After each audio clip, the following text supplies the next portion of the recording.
Greetings, YouTube. Someone over on the D&D Usenet news group mentioned an idea in passing about how to track the difference between hit point loss and critical hits. Now, this particular poster, I believe it was Tussock, T-U-S-S-O-C-K, has been a contributor to the news group forever. I can't remember a time when he wasn't there. And it comes up with some very thoughtful topics, and always has something useful to contribute. In fact, he and Kay Davies have been doing some excellent work. Keith Davies have been doing some excellent work in coming up with some alternative D20 rules. And one of the things that Tussock recently mentioned was how to make critical hits sort of dynamically emulate the damage that a really solid hit can do in a way that, the nickel and dime kind of, death by 1,000 cuts kind of thing can't emulate. And if you never get hit with a critical hit, you can still get worn down like your average combat. But if you get struck with a critical hit, that should mean something, not just hit point damage, but it should have an effect other than that. So what he suggested does require a smidge more bookkeeping, but I don't think it's an egregious amount of calculations. So you'd be calculating your hit points just like you normally do now.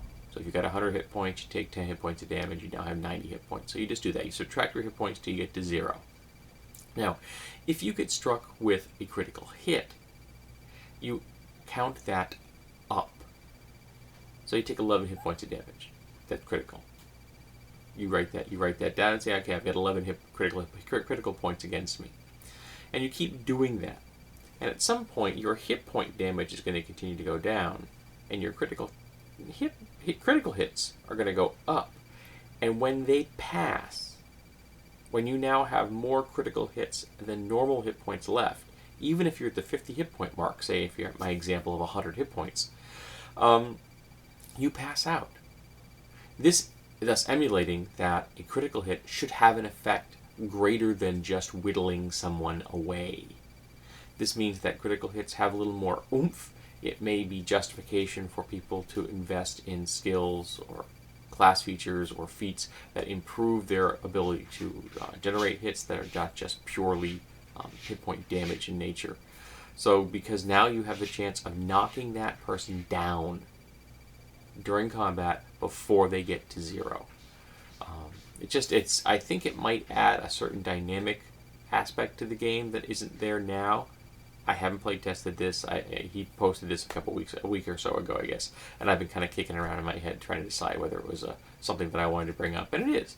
So I thought I'd throw it out there to the YouTube RPG community and see if any of you have ever tried something like this, or do you think that the idea has any kind of merit, or does the additional bookkeeping something that you just simply want to avoid? And I can understand that. There's enough bookkeeping in most games as it is, and I can understand not wanting to tack on more. But I think it's an interesting idea, at least, and I think it makes the critical hits a little more dynamic and a little more interesting, other than just an extension of the standard tech. So I'd be interested in hearing what you in the YouTube RPG community have to say.